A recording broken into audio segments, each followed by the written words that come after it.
I was going over the notes of last time. I think there's some confusion. So last time, something wrong with the. So we were doing this guy. Uh, I think what he's proved here, I mean, let me mark it here. Here they really proved 3 implies 2.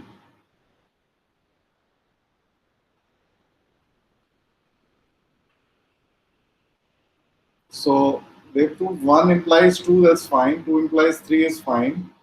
3 implies 2 they've done. So what they've done is, let me just write it here.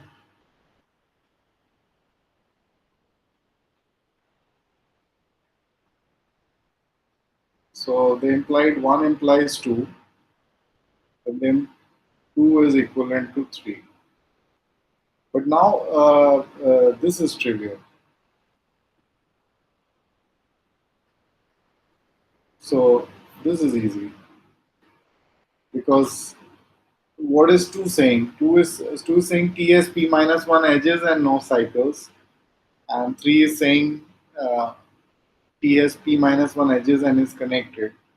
So any one of these implies this one because P minus 1 edges and no cycles implies it is also connected, and that's the definition. So T is no cycles and connected is the definition of T being a tree. So 2 and 3 together imply 1 is trivial. So I think the book, whatever I was using, there's some confusion here. So it's a contradiction to 2, and therefore we proved 3 implies 2. Okay, is that okay now? Is that clear? Is that fine?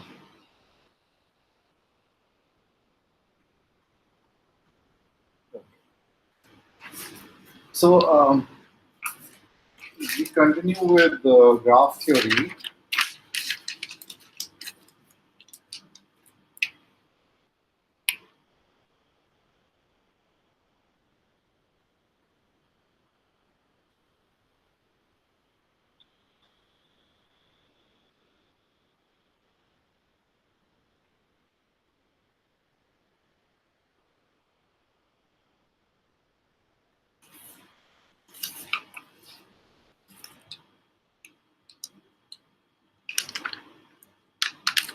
Okay, so we have already seen one theorem on bipartite graphs. Just checking where are we?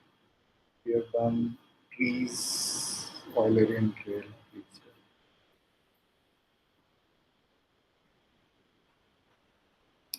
So we've done one theorem on bipartite graphs, which is Hall's theorem, which I wanted to do specifically to show you the argument about crisscross. The alternating paths. But anyway, coming back to a more simpler theorem. So recall first that a graph is bipartite.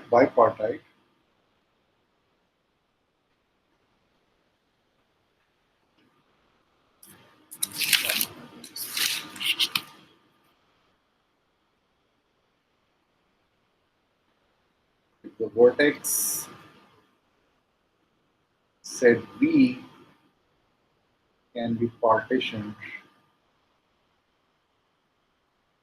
into 2 sets.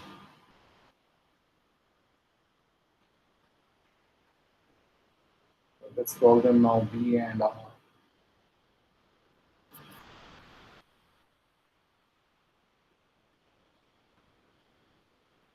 Such that every edge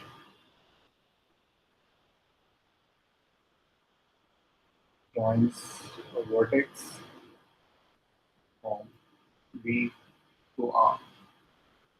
So B is to be thought of as blue and R is to be thought of as red.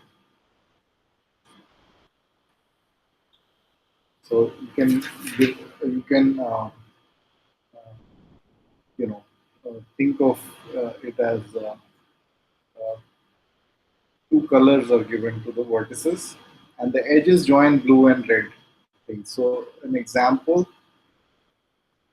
is our graph K and N. Uh, so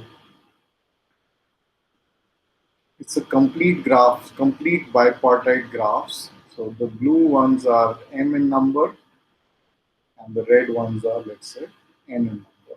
And there's an edge between every one. So edge between all B and R. So in this case, what it looks like. Wow, it's too complicated. Let me just do a smaller example. Let's do K33.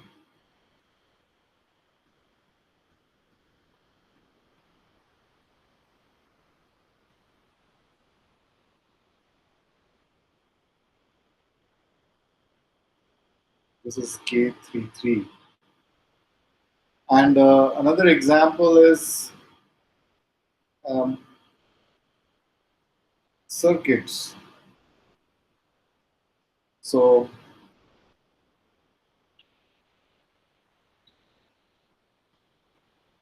even cycles. So here,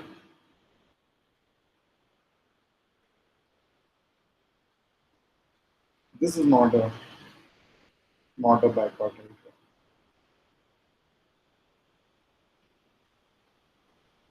This would be a bipartite. So you can see odd cycles are not bipartite.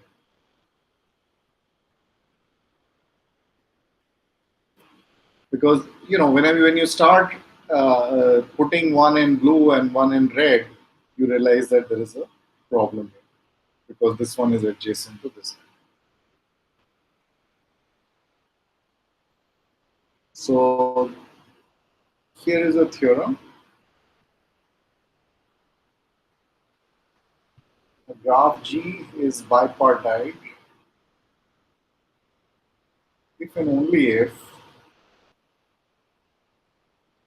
it contains no cycle of odd length. So graph theory theorems, there are many of the great theorems are sort of characterization theorems where you say that if I've given a graph and if I check some property, then uh, then we know that this graph is of this type. So these are characterization theorems, and we see many of those and in graph theory. And if you attended uh, Nishad's talk, you would have realized that this kind of like a standard type of theorem, which one tries to prove for any thing. And since graphs are very useful in real life, I mean, there are a lot of networks and want to traverse networks and so on. So it's always a good idea if you have an algorithmic kind of some proof which can turn into an algorithm in some sense. So proof.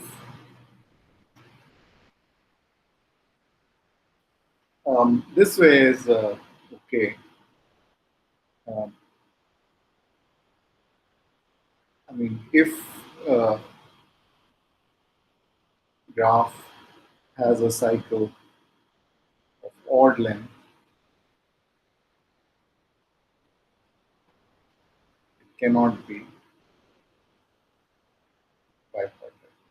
This we have seen. So this way is the issue.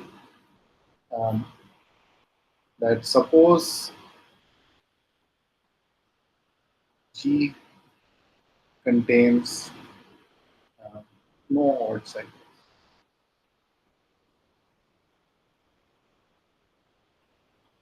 and we will show how to color its vertices B and R. So choose any vertex B in G, okay, and let B be the set of vertices such that the shortest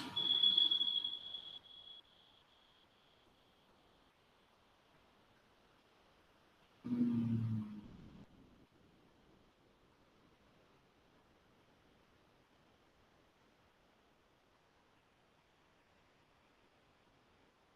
path from V to U is of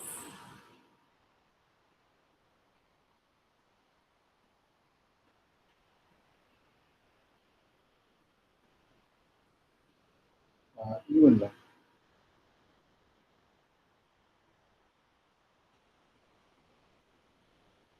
So I should say um,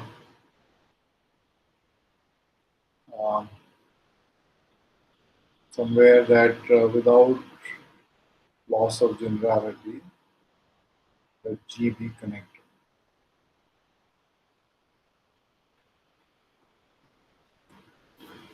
I mean, if it's not connected, we just break it into connected components and then find whatever bipartite graph. So shortest path from U to V is of even length, and let red be the vertices. The shortest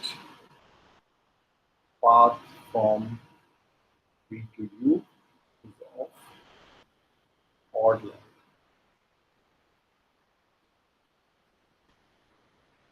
Okay. So we take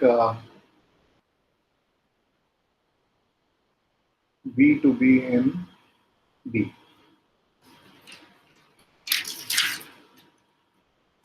So what do we want to do? We want to check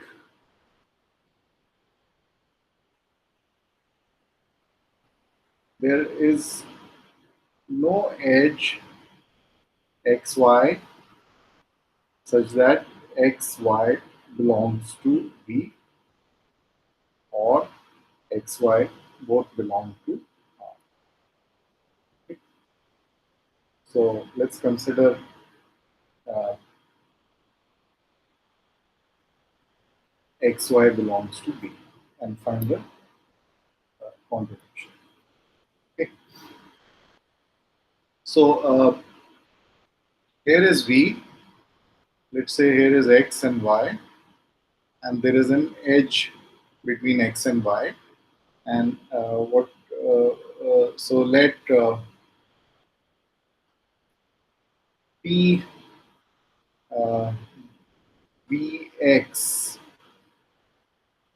be the shortest path from V to x. So this is V, and you have some path PVx. And similarly, uh, let PVy be the shortest path from V to y. So here. And suppose this is size 2n, and this one is size 2n. So let 2n be the size of PVx and 2n be the size of PVy. It's okay? Fine? So now what do we have? Now V to x to y. So this is PVx is a path from V to y. And the shortest path is 2n, size 2n. So that means 2n has to be less than equal to 2n plus 1. This is size 1, so 2n plus 1 has to be bigger than 2n. And similarly, 2m has to be less than equal to 2n plus 1. Is that clear? Is that fine? Yes, Professor. Okay, and these two imply that m is equal to n.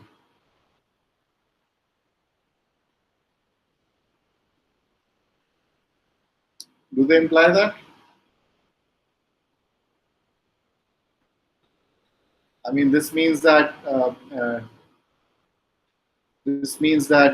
second 2n plus 1, sorry, so 2m minus 1 is less than equal to 2n. This is from the second guy, and the first guy is saying 2m plus 1. So if I divide by 2, I'm saying m minus half is less than n, less than n plus 1.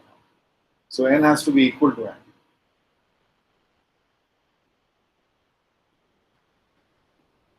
Okay. Um, uh, so now next, let W be the uh, last common vertex in P, um, what is it, Vx and Pvy. So, I mean, it could be V itself. So, somewhere they change and you have X here and you have Y. Professor? And this is it. So, we could be W2. It's the last common vertex in these paths to X and Y. Okay? And let this be P1 and let this one be called P2.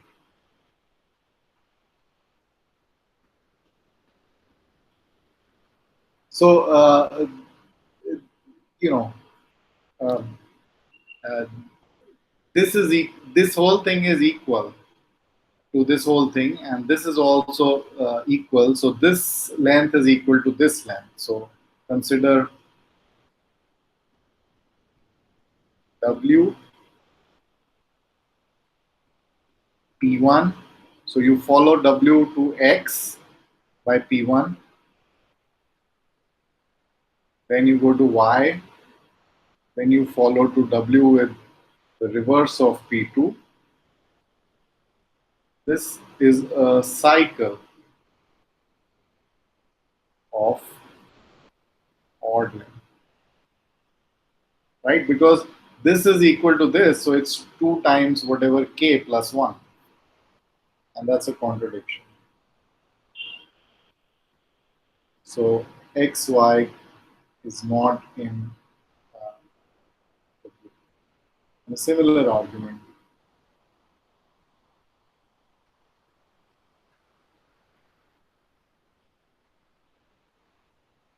works for xy belonging to x1. Okay, any questions on this proof? Professor, can you repeat the last bit again, please? Last meaning this one. The contradiction. Yes, yes, Professor. So, we want W. So, PVX is the shortest path to X. PVY is the shortest path to Y. Let W be the last common vertex. So, the path starts at B, then maybe it diverges here and reaches X and Y. Right? I mean, W can also be V. I mean, if these are all the edges in common to both the paths.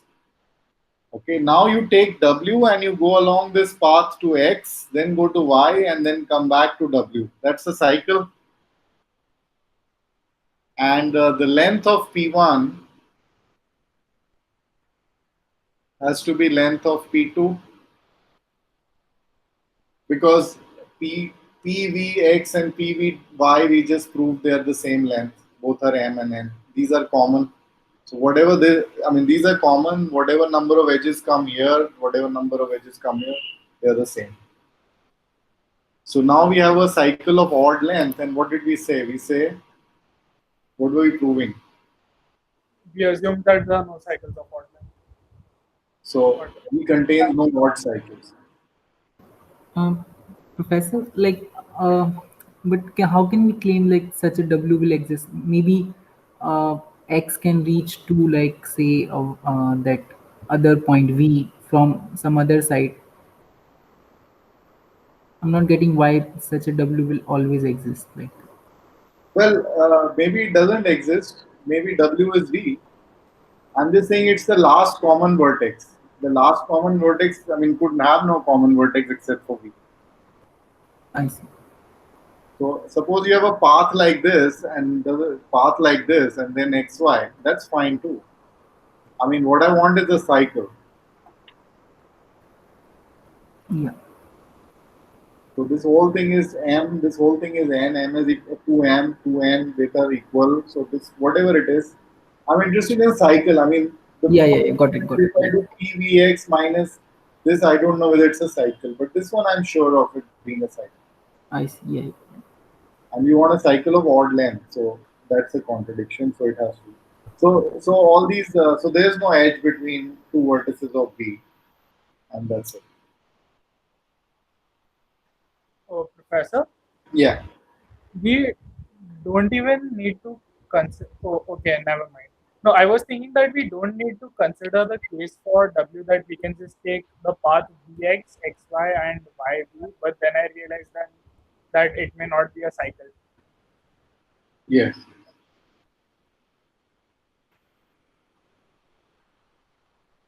Okay, any other comments?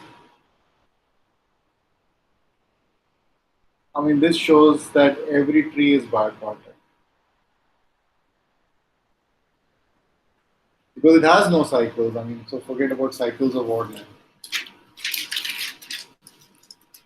right? So that's the theorem for bipartite graphs. Um, Now we look at issue of planarity. So a graph is planar if it can be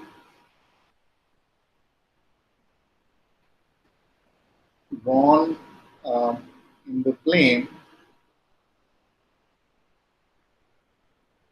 with no edges crossing. And so here's an example. This is K4. It is actually planar because you can write it, you can draw it like this. So it may look like it's crossing, but it's uh, it's it is planar. And then the same thing, you can think of this drawing in a sphere. Okay, so you can draw this graph on the surface of a sphere.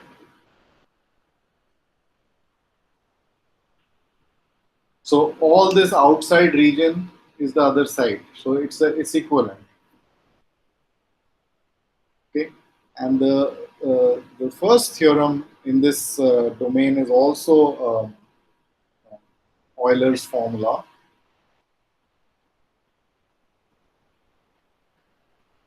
Okay, let G be a connected planar graph.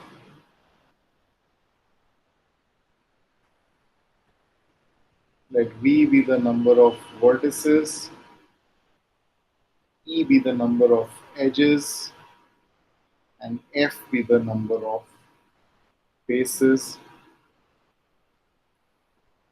Okay. Uh, Faces are regions in the plane. So, for example, in this one, these are the faces. This is a face, this is a face, this is a face, and this whole thing is a face.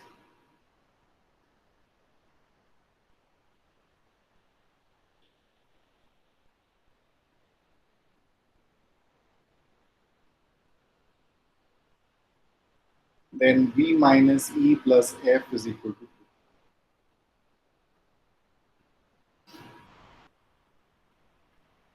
So have you seen this before?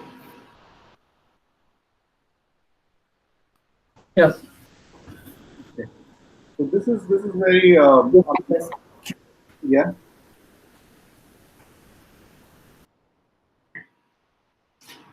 So this is like very pop math type, but this is like one of the most fundamental theorems. So let me just explain what it is in this. So in this K4, what is V?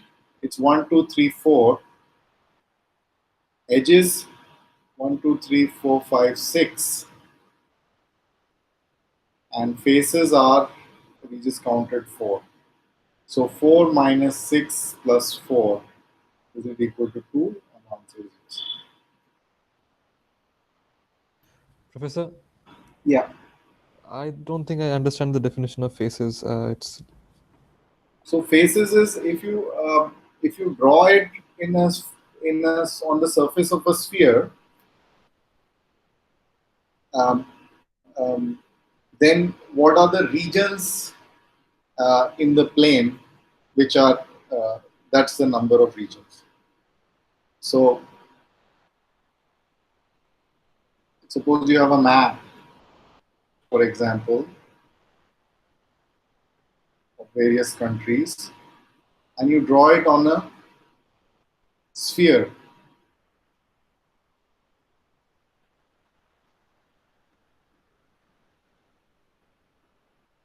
So think of a sphere being cut into various countries, then these vertices are clear. What are vertices? Okay, suppose this line is going the other side and meeting over here. Then what are the faces? These are the faces. So whatever the regions which are bound by the guys. So this guy is actually the same as this guy. Suppose this is the same as this guy. So what you need to think of in this kind of scenario, suppose we have something like this. So there are these closed spaces and there is one big external face. That's all. So let me do some. If you have this guy, all these are faces. So they're bound by certain number of edges. Okay, but this external guy, you have to think of it as one face. Is that okay now, Prita? yeah, Professor. Yeah, thank you, thank you. Okay, so let's prove this. Um, so before proving it, let me just say that what are we targeting, if possible today. Famous theorem is all planar graphs, all maps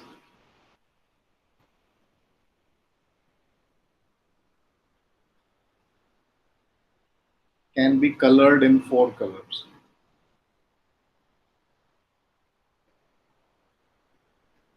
On the sphere. So, which is the same as saying all maps can be. So, what we do is, if we have such a map, if we have a map of a country, you know, then we can, like Euler did, we can do a graph by a dual graph. So, for all the regions, well, this is a bad example.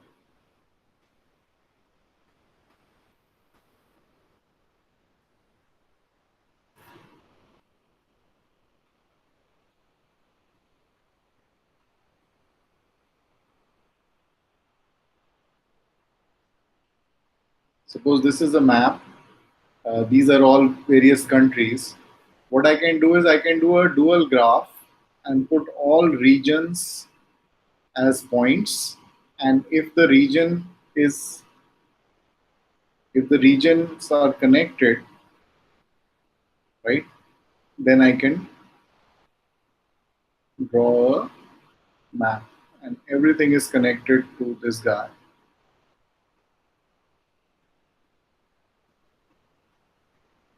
And so on. So what we can do is, to give maps, what we can do is we can give a color to the vertex, to the vertices. So what this theorem comes down to is saying all planar graphs can be vertex colored in 4 colors. So what we want to target is, so our target is, we'll prove it for 5 colors. And I'll define these terms, um, more precisely as we go along. But just to let you know that this is the target guy. That's what we are going to. So let's go to the proof. So they involve, the proof involves Euler's formula, and anyway it's a very fundamental thing. So that's why. Okay, so proof of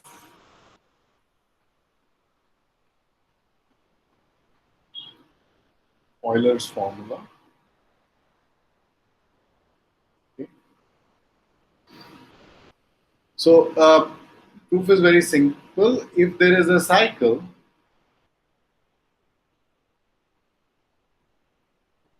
we can remove one edge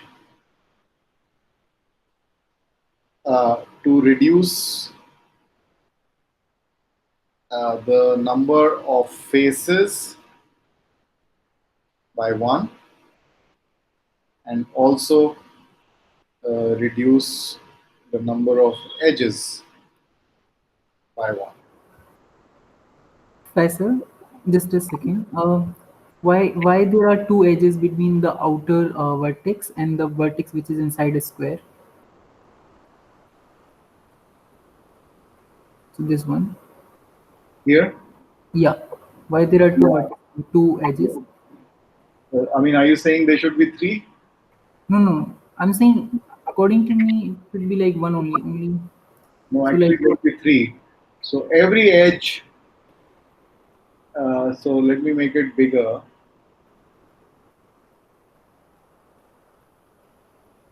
There's something here which is not touching the region, but there is some, this is the region. So a point here is attached to all of these. Whenever uh, there is an edge between the two, then we draw a line. okay, got it. Thank you. So yeah, there should be maybe one more. So coming back to this, if there's a cycle, we remove one edge to reduce the number of faces by 1. So it also reduces the number of edges by 1. So b minus e plus f stays the same.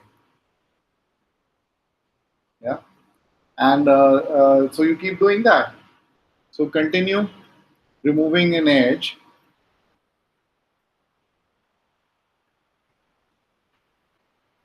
until there are no cycles.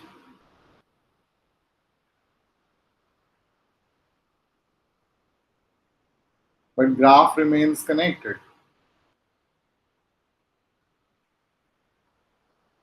What do you get? You get a tree. So in a tree, we know that E is equal to B minus 1, right? And F is equal to 1. So B minus E plus F will be equal to B minus 1 plus 1, which will be equal to 2. So that proves it.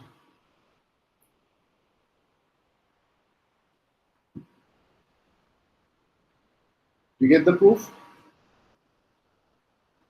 Is okay?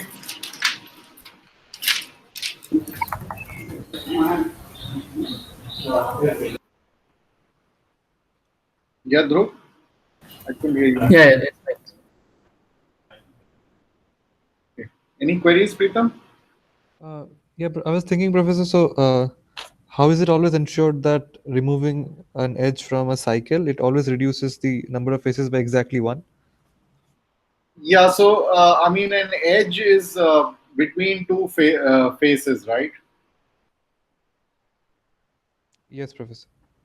So, I mean, basically, an edge. If you remove this edge, this region becomes one region. Okay, okay, yeah, So yeah, yeah, yeah, yeah, yeah. that's right. I mean, by definition of whatever is a face. Okay, okay. Thank you, Professor. Yeah. Okay, so so Euler's formula. I mean, this is really. Uh, I mean, it's a easy thing, but it still requires some cleverness. And since we built up this pre-theorem, that's why it's sort of easy. Otherwise, it's not so totally easy. Okay. Anyway, so here's a definition. Um, uh, the degree of a region is defined to be equal to the number of edges of the graph uh, bordering the region.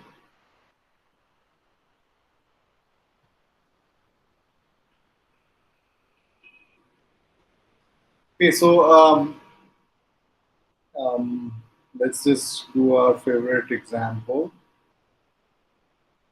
A4. No, what am I?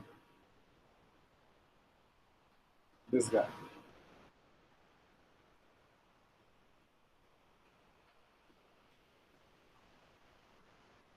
So what is the degree of this region? It's There are three edges here.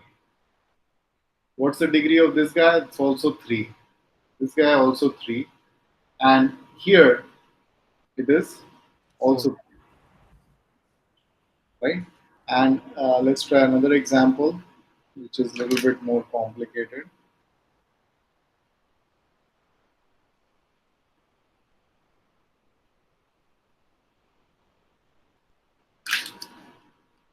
Now, degree of this region is 3. Degree of this region is, you count all these edges, 1, 2, 3, 4, 5, 6, 7, 8, 9. And degree of the outside region is 1, 2, 3, 4, 5, 6. Okay, so there is this is the dual of your handshaking lemma, which you just proved.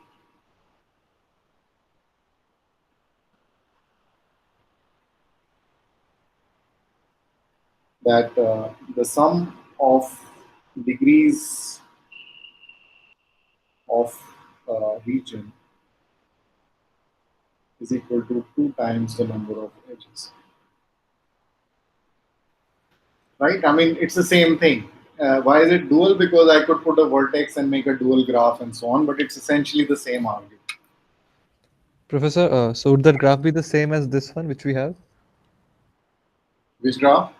So if we take it as a map and then Right, right. okay, yeah. Then dual would be like, you are taking, connecting each of these guys with whatever.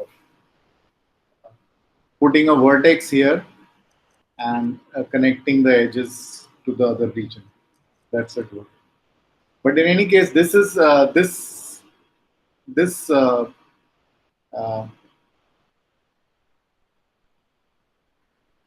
follows by handshaking lemma, right?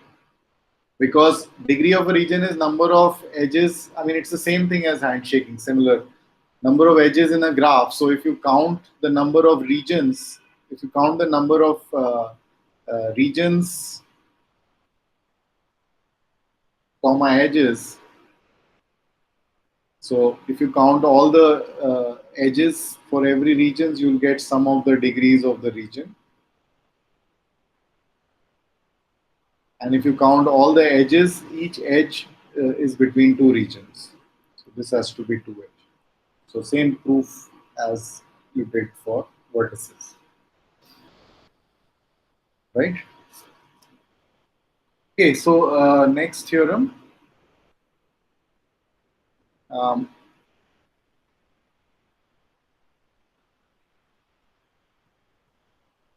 Well, Kn is planar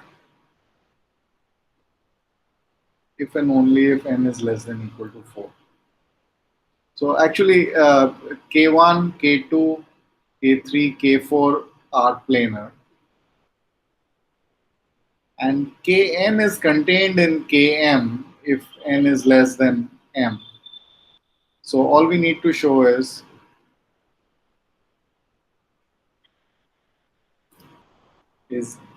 that K5 is not planar.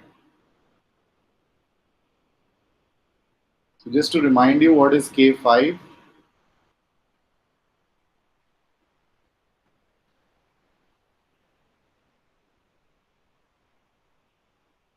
Right. So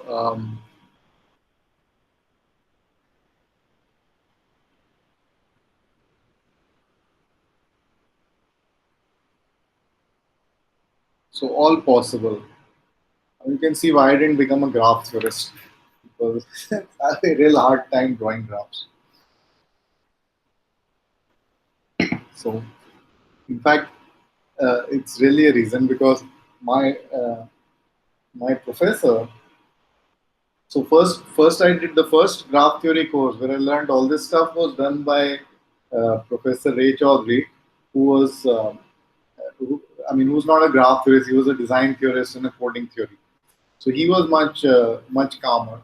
But the second guy, the advanced course in graph theory that I took, the professor was Robertson. He's one of the four guys who proved the four color theorem eventually. And he was really, he would make graphs with one hand and rub them off with the other, and he would think. So he was a little bit too good. He couldn't follow his graph making. Anyway, so what is V? Let's prove this thing. So V is 5. E is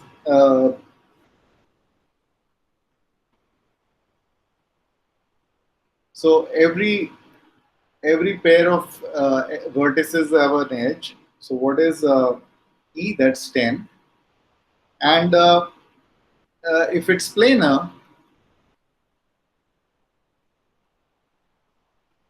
then V minus E plus F is equal to 2. So 5 minus 10 plus F is equal to 2. So F has to be equal to 7, right?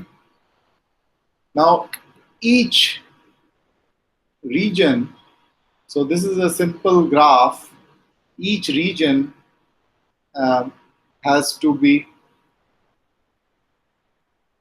incident with at least 3 edges.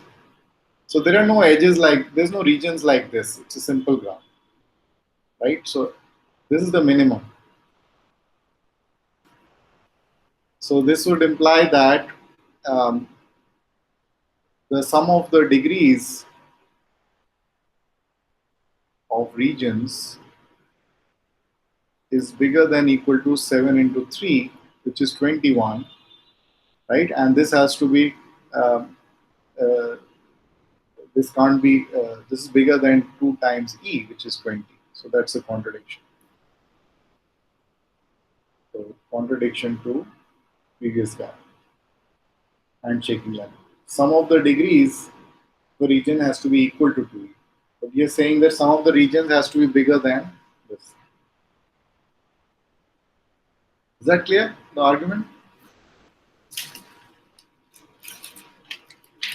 So, Professor, what Yeah. is the reasoning for each region being incident with at least 3 edges? Say that again. Why does each region need to be incident with at least 3 edges? I can't hear you. Why does each region need to be incident with at least 3 edges? Oh, because it's uh, so when is it incident only with 2?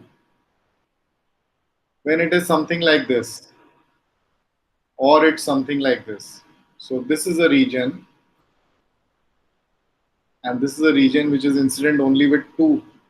So it's a, if it's a simple graph, that means no loops or parallel edges, then each region has to be bordered by greater than 3 edges.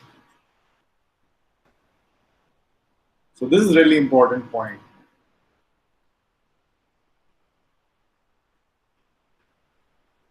If it's a simple graph means no loops or parallel edges. Is that clear, Ayush, now? Yes, Professor. Okay. So fine. The other theorem, important theorem, is that K33 is non-planar.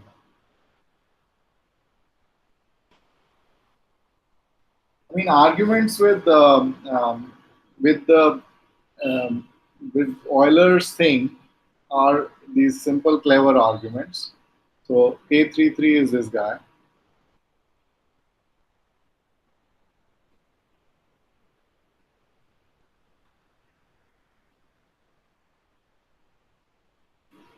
Right? And again, what is V? The 6 edges are 9, so each guy has got 3 edges. So if it's planar, then 6 minus 9 plus f has to be 2, or f has to be equal to uh, um, how much?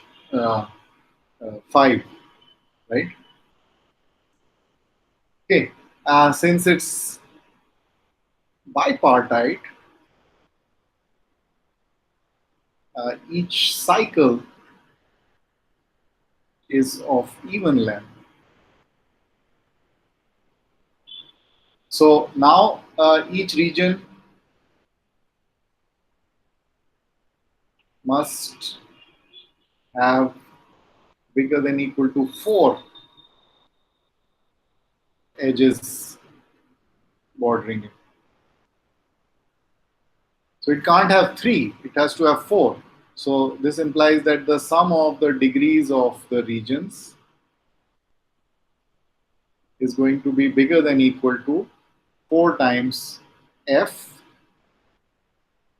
which is 20, and this has to be equal to 2 times e, which is 18. That's a quantity.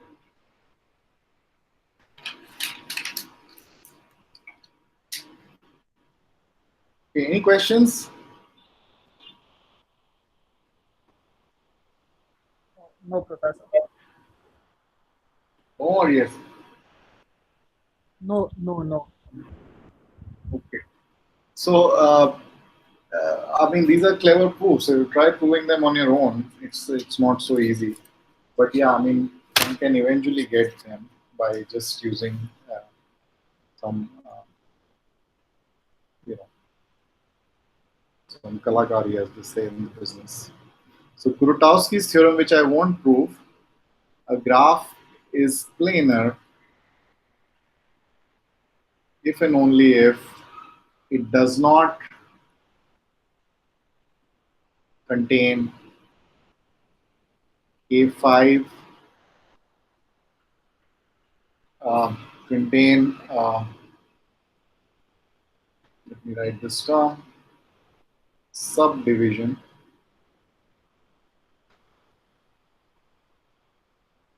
of K5 or K33 as a subgraph. Okay, so there are two terms here. One is subgraph and one is subdivision. Um, the proof is omitted. I don't know what the proof is. It's quite complicated. And um, subdivision means, suppose you have a graph, then a subdivision means you add vertices on the edges. So this is a subdivision. Add vertices to get a subdiv. And the subgraph is uh, obtained by deleting edges and vertices. So you take a graph and you delete some vertices and edges and you get what is called a subgraph. And then you can have a subdivision of a subgraph, and then that should not be K5.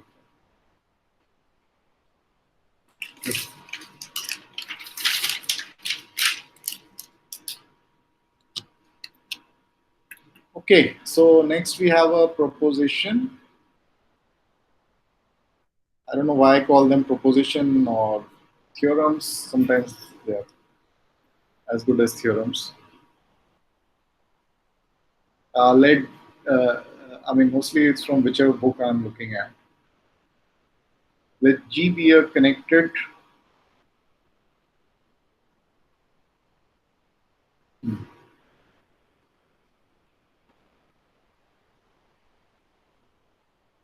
simple planar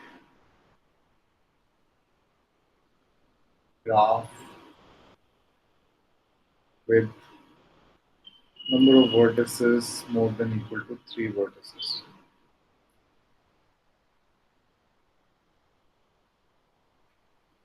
Okay.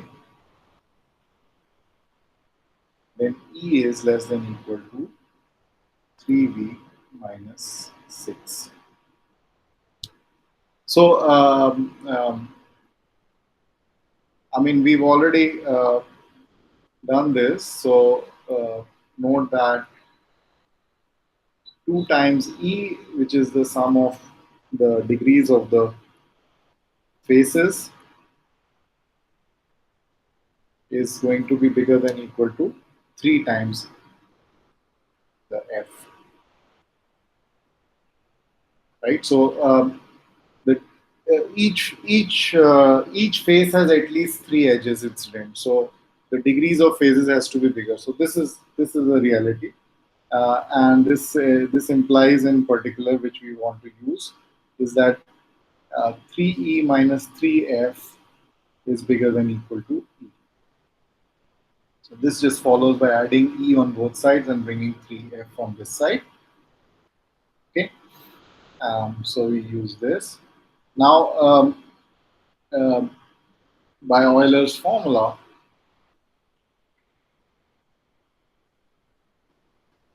V minus E plus F is equal to 2, or so V minus 2 is equal to E minus F, or 3 times this is equal to 3 times this, and this is going to be bigger than equal to E. So E is less than equal to 3V minus 6, as you thought. Yeah? Is this okay?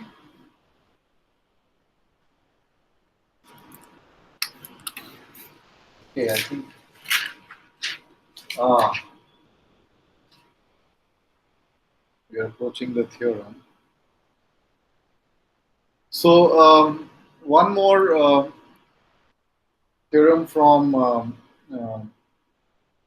Euler's formula. So every simple planar graph contains a vertex of degree at most 5. Okay, so proof.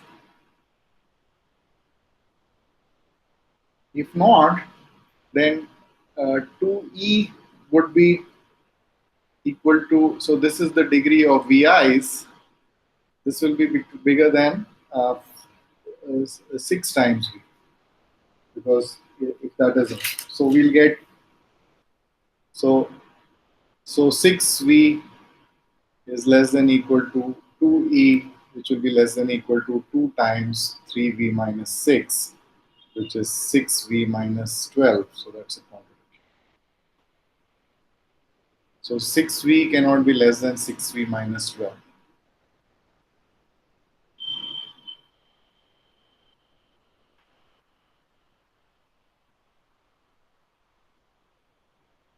Fine. Okay, so these are the theorems from Euler's formula. Now coming to vertex coloring. Here's a definition. The chromatic number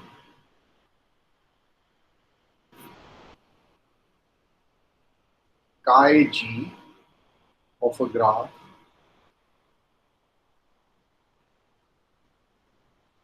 is the smallest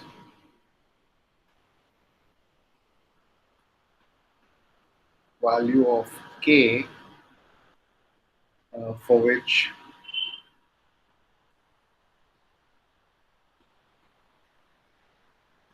the vertex set of G can be partitioned into k independent subsets, where this word independent means that no two vertices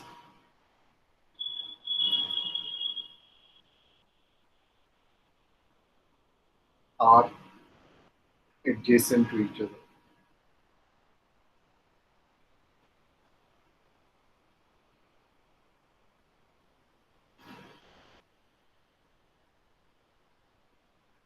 So, like bipartite, um, which are two sets of independent subsets, um, but this is partitioned into k independent subsets. So, I mean, all of you are computer scientists, so you know what this means.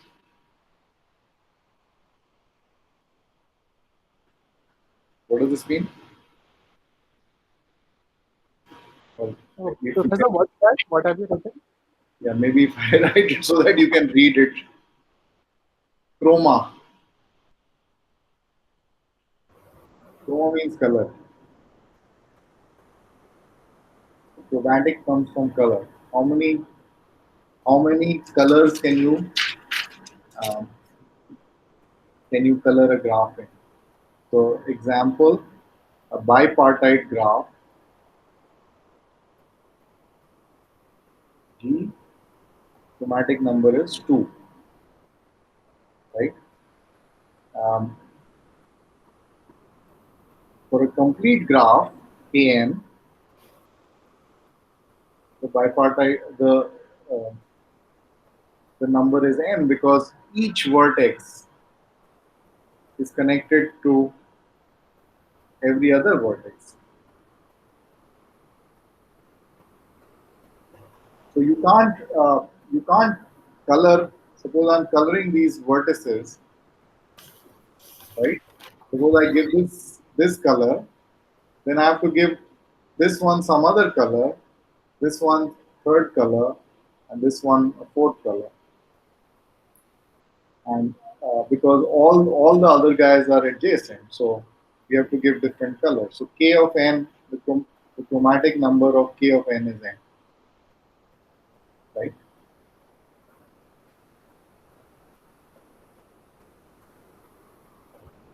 So I mean, in particular, this implies that there are graphs of arbitrarily large chromatic number. Chromatic number, just remember, is chroma means color. So number of ways to color it. A number of colors required to color vertices so that no two adjacent. And the FCT, it used to be called the FCH, the four color theorem, says that every uh, planar graph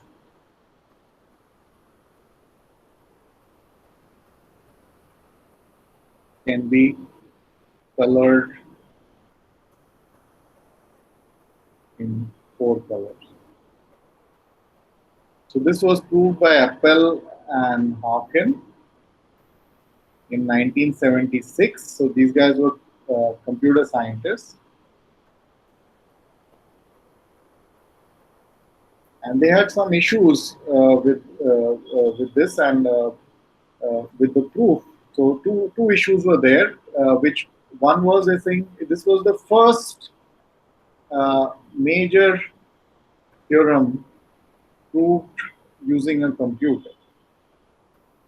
So most mathematicians at that time uh, felt it was something philosophically wrong, that whatever Apple and Haken had used a computer to verify the proof, um, that could not be done by hand by any human being, even if they worked for like 10,000 years. So that was a big hassle. That how do we know it is correct? So it led to a lot of philosophical debates. Uh, but the second thing was, so it was not published as a paper. So they published a book. But it was eventually people said, they stopped arguing and they said, okay, it's fine. And then there were four people who actually proved it. And in the 90s, so in 96, there were four people: Robertson, um, Seymour, Thomas, and Sanders. So Sanders was more, he was more from the computer side, and these three were the main graph theorists. But Sanders was also, so they cut it down to, they cleaned up. They found a lot of mistakes in Apple and Hawkins' approach, but they more or less used Apple and Hawkins' approach. And what they did was they got it down to 12 to 13 hours of computation. And Appel and Haken had a very, for finding a coloring. So you can give a graph to the computer algorithm.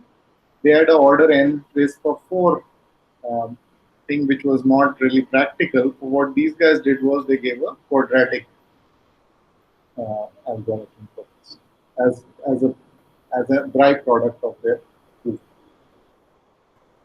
And they proved much more besides. Anyway, so what we prove is we prove a much easier theorem. Every planar graph is 5 color, which means that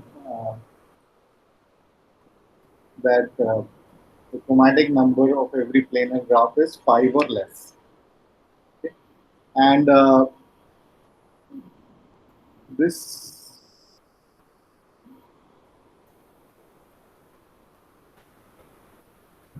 so every map uh, on the sphere can be colored in 5 colors or less. So this implies um, where two countries adjacent to each other get different colors. I mean, of course, the globes that you see in the market, they are like really multicolored, but they can be colored in 4. And what this theorem shows is that it can be done in 5 or less. So this is actually, a proof. Somebody had proved 4-color theorem, and there was a mistake. So from that mistake, this came. So without loss of generality, let G be connected. I mean, we have stated this theorem for every graph, planar graph, but it's really, I mean, if there are different connected components, there's no problem.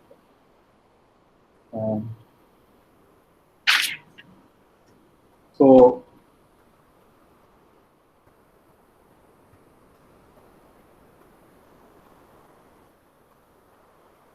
So the theorem is uh, trivially true for every. Uh, Shivam, you want to close your mic? Yes, yes. Sorry. Eh, every graph of 5 vertices or less, right? If there are only 5 or less vertices, we can clearly color them in 5 colors or less. So let G be a graph with have vertices. Okay. So by one theorem we did, by the previous theorem, I mean I'm calling every theorem the previous theorem. So it is the previous theorem. There is a vertex with at most with degree at most 5. So if the degree is 4 or less, then we can delete this vertex. Okay, and by induction,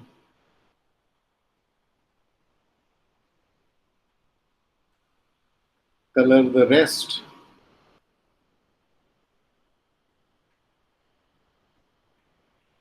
um, with 5 colors or less, right? And then put back because so this vertex has degree 4 or less.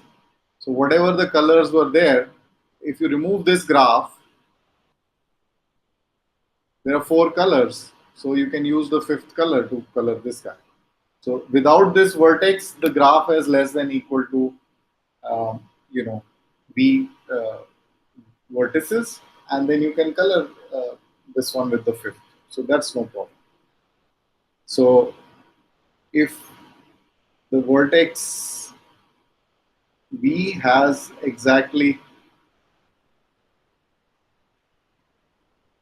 degree exactly 5, that's the case.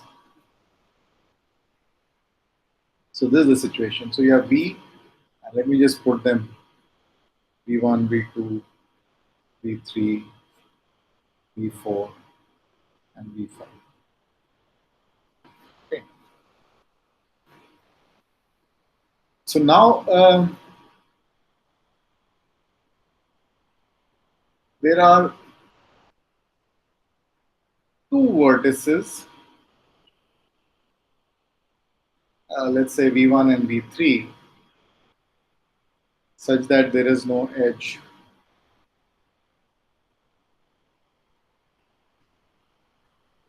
between them. So amongst these 5 vertices, there has to be 2 vertices such that there is no edge between them.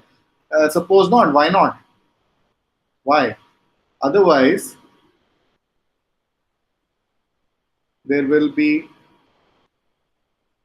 K5 as a subgraph of G. So that's a contradiction to, well, the easier side of Kurotas.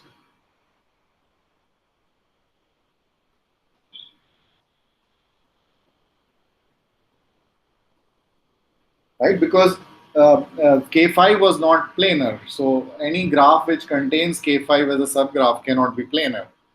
Otherwise, you delete all the other edges. So if this is not a complete graph, there are 2 edges which are not joined to each other. 2 vertices which are not joined, and let them be V1 and V2. Is that clear? Is fine? Is that Yes, okay? Professor. Okay, so now consider the graph, um, let's call it edge.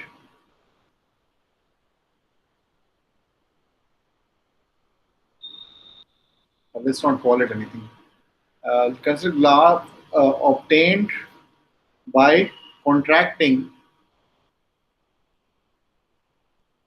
VV1 and VV3. So what I mean by contracting, I mean that I just put V1, I just will contract them, put V1 equal to V and delete that edge, and V equal to V3 and delete the edge. So contracting means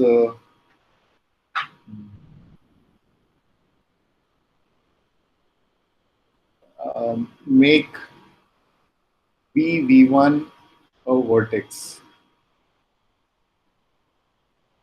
and delete edge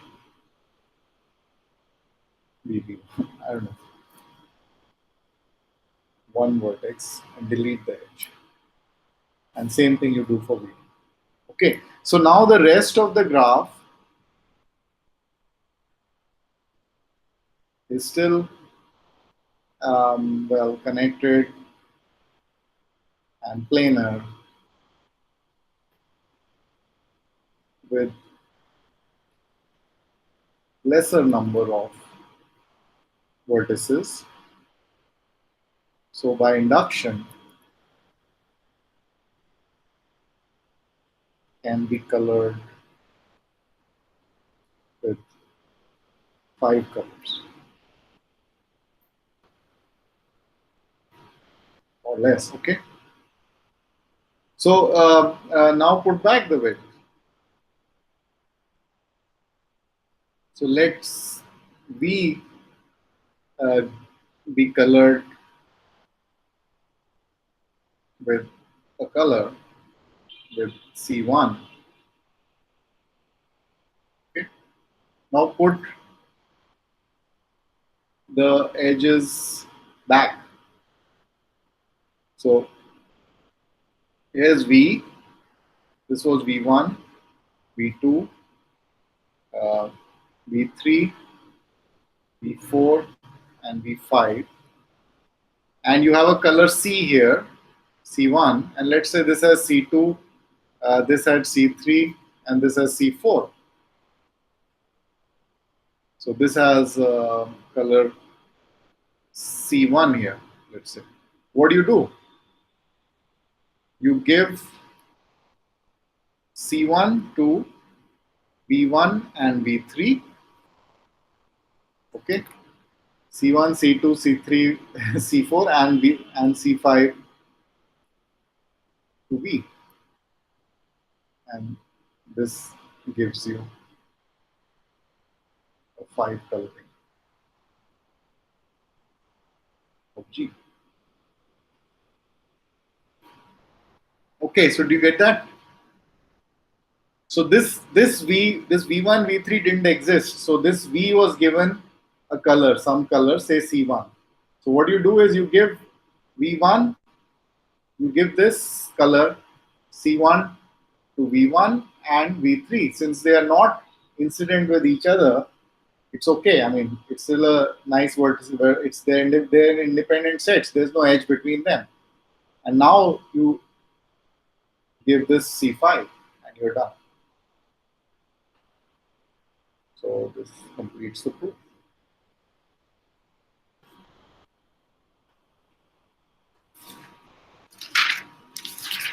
Any questions on this? So, Professor, I fail to understand how does this prove for like all graph?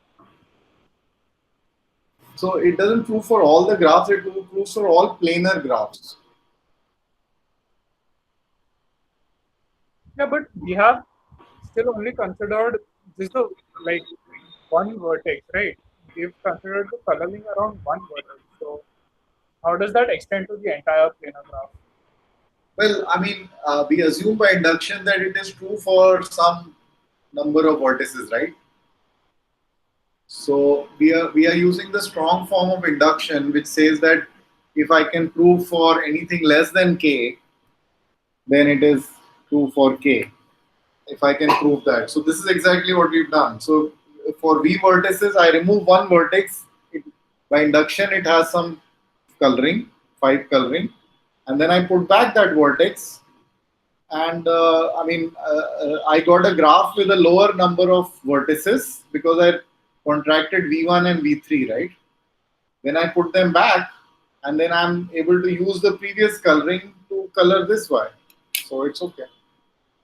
I mean, it's induction, but not induction done in like high school level induction. So, I mean, Right. Okay, makes sense. think about it. So, combinatorics guys are doing work on finite number of things, right? So you might have heard that you are going to be able to prove anything to do with some finite thing using induction.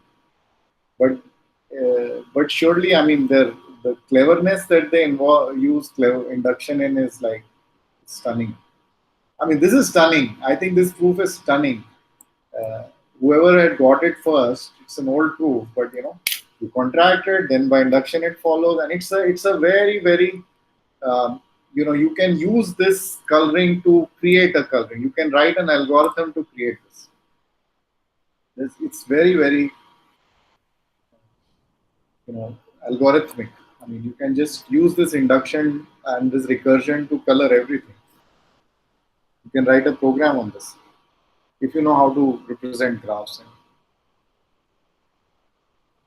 Okay, there are 5 minutes, 4 minutes left. Let me say we are done with graph theory for this course.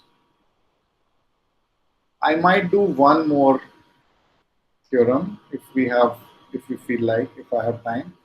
I might not do it, but let's see. There, in an algorithms course, which many of you will take, um, so there's a lot of work on binary trees, and then finding spanning trees for a graph. That means if you have a graph, but you find the maximal a maximal tree, which covers all the. If you have a connected graph, then you can find that. So you do all those kind of things. You have some traveling salesman. So luckily, I'm not teaching you all this stuff. Somebody else will, and so I don't want to cover that here because these are covered a lot. So binary trees, walks, and all those are covered in a computer science course a lot. So I don't want to give that.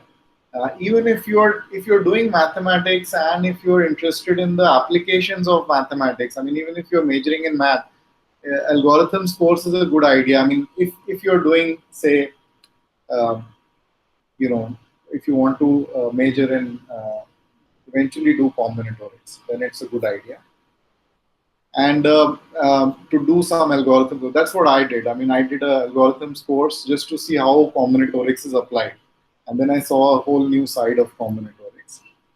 And I should mention that if you like what you saw um, in graph theory, there's a really nice book by Robin Wilson. It's called Introduction to Graph Theory. And given that what we have done, if you know all that stuff, you can read it in about um, in about 10 days. It's so beyond whatever we have done, it's about a 10 days read, but doing problems may take more time.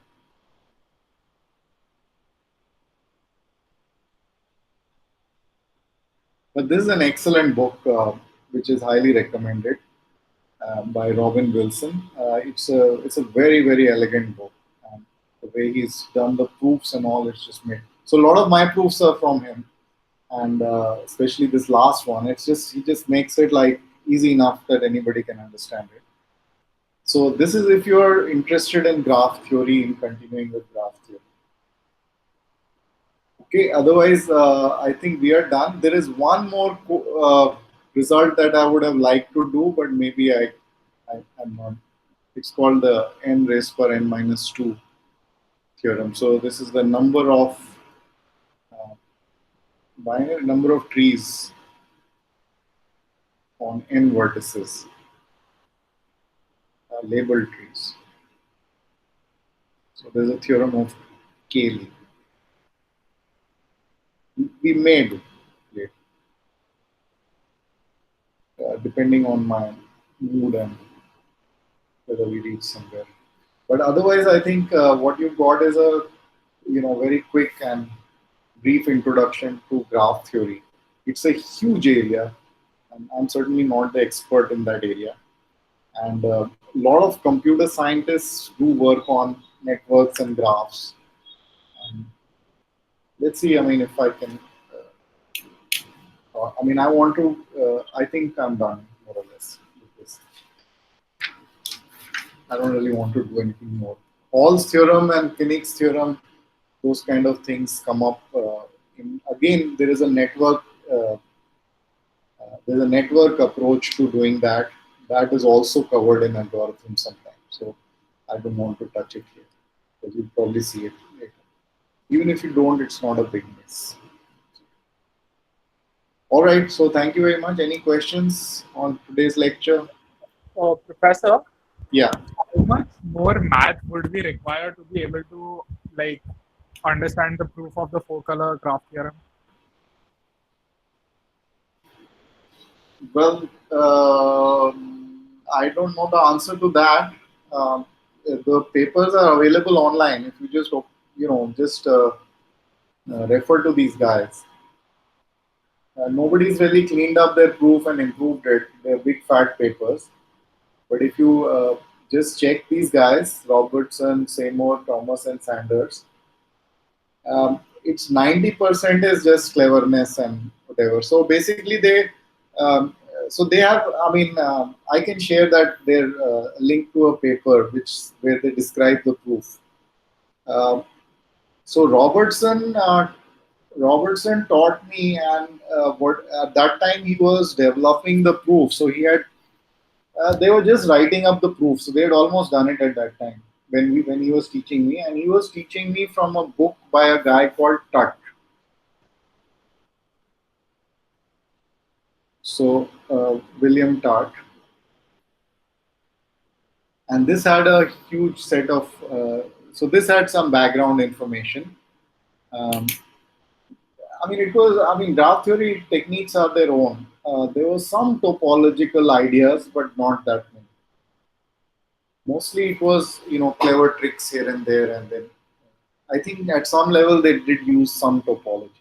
I'm not sure, but William Tutt's book is a good place where you can, in the first chapter you see they're looking at connectedness in a certain way and trying to, uh, they basically try to get a theorem of this kind.